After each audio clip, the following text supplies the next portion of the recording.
Hi everyone, my name is Ava and I'm an American living in the Netherlands. And today I wanted to tell you about some things that you're really likely to see in a Dutch house, but you're pretty unlikely to find them in an American house.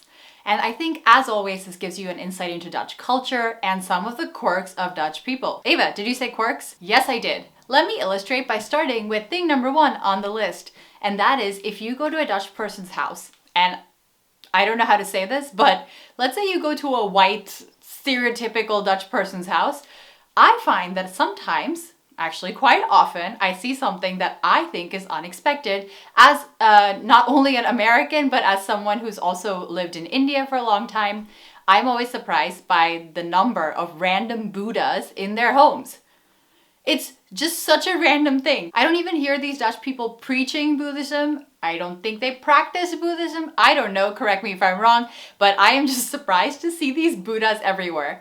And don't get me wrong, I think it's beautiful and very nice, but also kind of random. So if you have a Buddha in your house and you are a Dutch person and you're not really that into Buddhism, I am curious about why you have a Buddha in your house. And you know what? If you were thinking, Ava, you're just judging people, that is not true. We also had a Buddha in our house because my wife is a white Dutch person who also just happens to adorn her house with Buddhas. Although for her Buddha was a present from someone, so she kept it.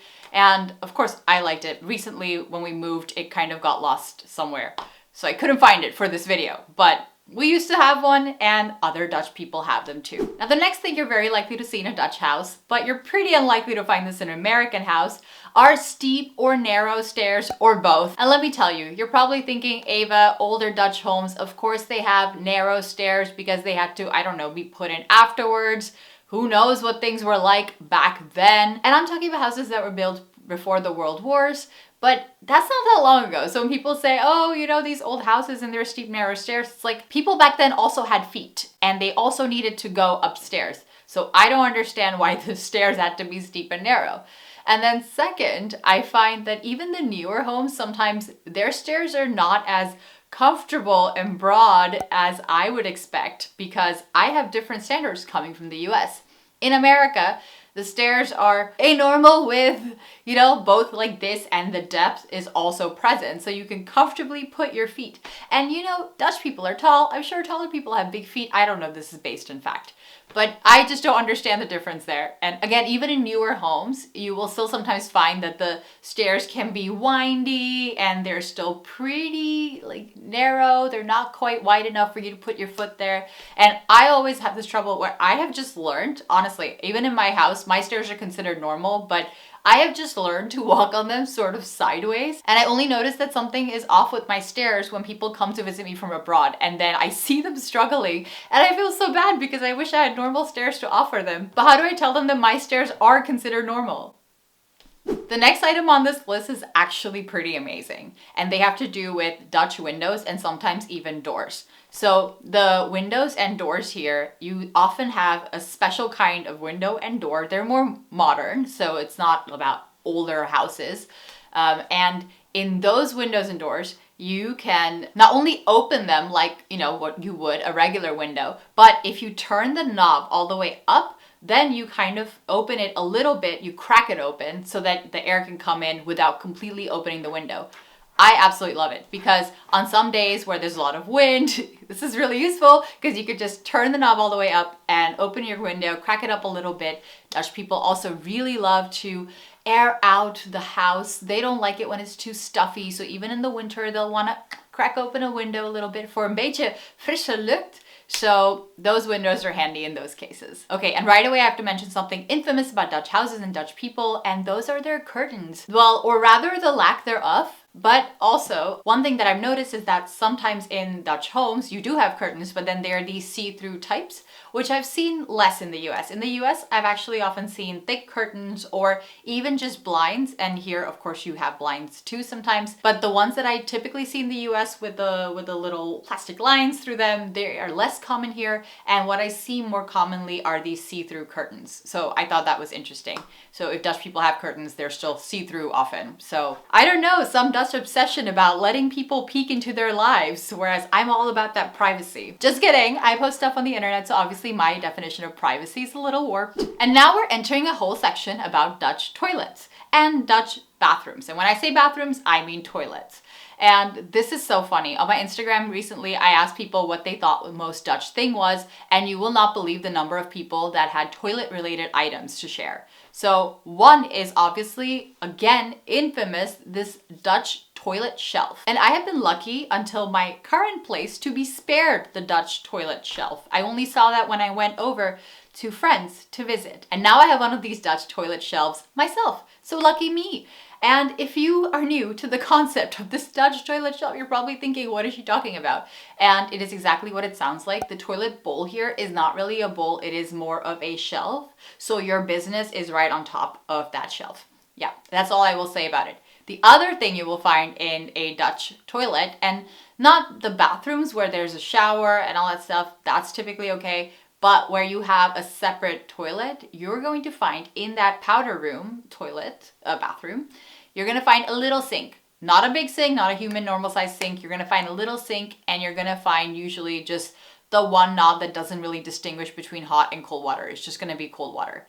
So that is another popular Dutch thing. And of course, the thing that so many people mentioned when I asked this question was, of course, the Dutch birthday calendar. We have one in our toilet as well. It has followed us through 3 different places here in the Netherlands already. Also, I've only lived here a couple of years, and already I've moved so many times. So look at all the wealth of experiences I have to share with you on this topic. Okay, and now I'm going to talk about one thing that is definitely not common in all Dutch homes, but it is a characteristic of a stereotypical Dutch home, like an older Dutch home. And I have never seen this in a normal dwelling in the US where humble people just live.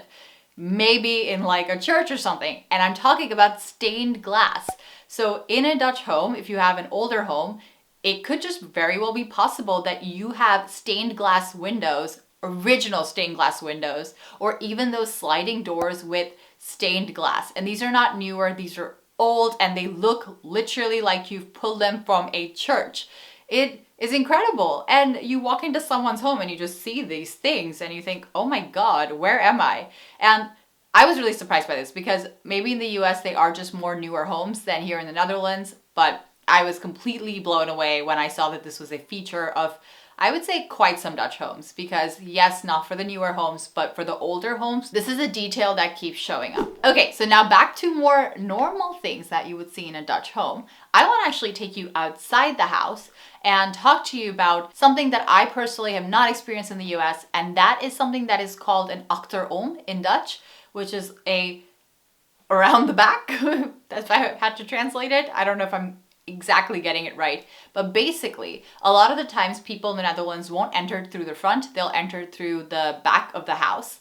And it's useful because a lot of Dutch people bike, and so they're going to use this achterom, the back way entrance, like the entry from the back of their garden, from the street, and then they're going to park their bike in a shed there. So that I think is a very Dutch thing, and I know lots of people love having that in their house, because if you don't have this, then you have to kind of figure out another place to park your bike, maybe in the front lawn, or if you live in an apartment building, then you have to, of course, park it on the street. So if you live in a house and then you have this achterom, it's amazing. And the other thing that's related to bikes that you will see in the Netherlands, and this has to do in the home, because in their backyard, front lawn, wherever, near their house or apartment, you will probably find that if they have the space, Dutch people like to have more than one bike.